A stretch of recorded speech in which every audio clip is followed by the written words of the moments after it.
मानसिक लेखांकन एक संज्ञानात्मक पूर्वाग्रह यानी कि कॉग्निटिव बायस है, जिनमें लोग पैसे को उसके स्रोत या उपयोग के आधार पर अलग-अलग ढंग से देखते हैं, बजाय इसके कि उसे एक ही तरह के संसाधन के रूप में माना जाए।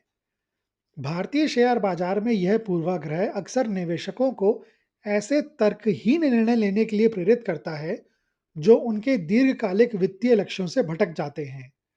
उदाहरण के लिए, कोई निवेशक दीपावली बोनस या टैक्स रिफंड को मुफ्त का पैसा मान सकता है और उसका उपयोग हाई रिस्क वाले सट्टेबाजी वाले पेनी स्टॉक खरीदने के लिए कर सकता है, जबकि वह अपनी नियमित सैलरी की बचत को लेकर बहुत सतर्क होता है।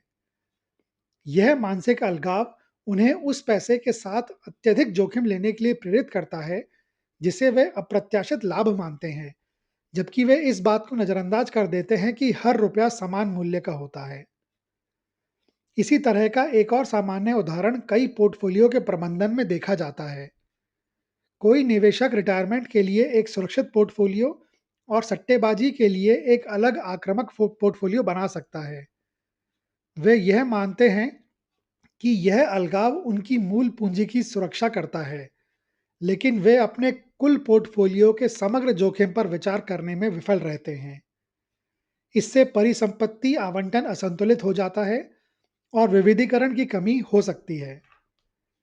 इसी तरह कुछ निवेशक उन शेयरों से भावनात्मक रूप से जुड़ जाते हैं जो उन्हें विरासत में मिले हैं या कर्मचारी स्टॉक स्वामित्व योजना यानी ईसॉप के माध्यम से प्राप्त हुए हैं।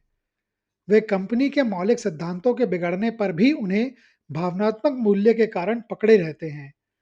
यह भावनात्मक लेबलिंग उन्हें सही समय पर बेचने से रोकती है। अंततः मानसिक लेखांकन एक असंतुलित पोर्टफोलियो, छूटे हुए अवसरों और कम रिटर्न का कारण बन सकता है।